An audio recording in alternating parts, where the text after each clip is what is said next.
I got the time right here. I got the time right now. Uh-huh. That's right. Time is all I got right here.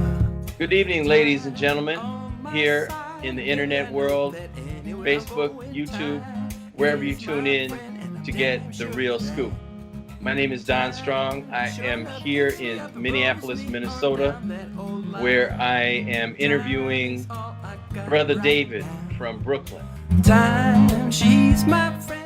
Brother David from Brooklyn has some very strong and informed ideas that he's going to share with you. So all of you out there in YouTube, internet land, I'm very pleased to introduce our guest, Brother David from Brooklyn. What do you have to say to us tonight, Brother David? Well, in this country, we often talk about having democracy, how everything is democratic, with a small d, and we have democracy. Goebbels was the one who said that if you tell a lie enough times, people will believe it.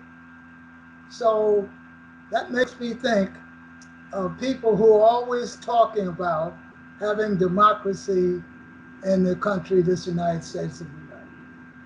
To me, democracy has to do with government of and by and for the people.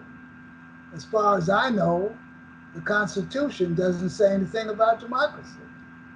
And when it was created by the slave-owning class who rebelled against the English crown, I don't think in that document called the Constitution, they have the idea of democracy for the people who live there. Don't forget, the English crown created the 13 colonies in the 1600s, and they got this territory by carrying out ethnic cleansing against indigenous people who they mistakenly called Indians, and genocide to get the country, and enslavement of kidnapped African people who were brought here by the hundreds and hundreds of thousands to work in a slave condition. So I don't think that a slaveholder, and most of the people in the Constitution were slaveholders and were interested in democracy. So we ought to think about the words we use in schools that we have here, in the media that we have here. People are always crowing about democracy that we don't have. In politics, we don't have viable political parties. We have one party with two divisions, Republican and Democrat. We don't have a system of real parties. And in those parties, the people who get to run are those people who are favored by the ruling class who runs the country. So rather than having a democracy, we have what's called a plutocracy, a government at all levels, executive, judiciary, and legislative, that are run by a small ruling class who decide everything and pretend that we have democracy by having elections sometimes every 2 or 4 years and making people think they have a real choice. So people ought to think about the real meaning of democracy, a government that is operated to benefit the people and controlled by the people. And that is something that's never talked about. You're not going to see it in the newspapers and television or any form of media, you're going to see this false idea that the government is running the interests of the people, where the government is rarely running the interests of that small fraction of 1% who control the one political party that we have. And I say that because their interest is the same, even though they're different. Uh, just as we know, it's like a bird with two right wings. Republican and Democrat, Republicans on the far right and Democrats on the near right. And that's not for the benefit of the people. And that's why we live in a place where at least half the people are poor or near poor. And the ruling class is very wealthy.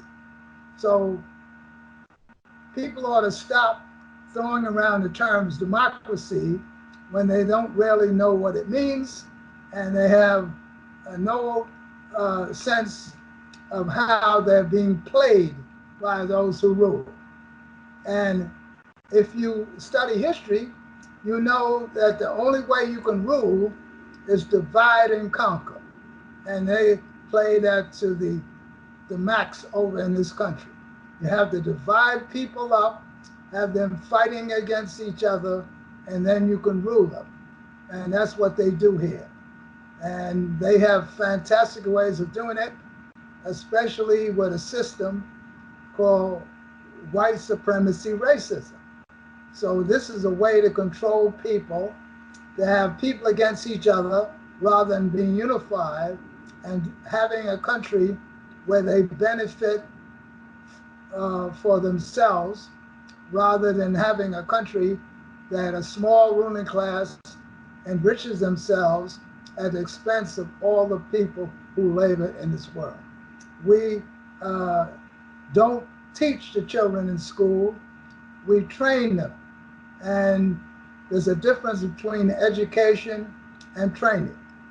I want to ask you one question in relation to what you have been saying about democracy, Yeah, or so-called democracy. yeah. Can you present an example of some form of government that has existed, that exists currently, or has existed in the past, which does not operate from this idea of a small group of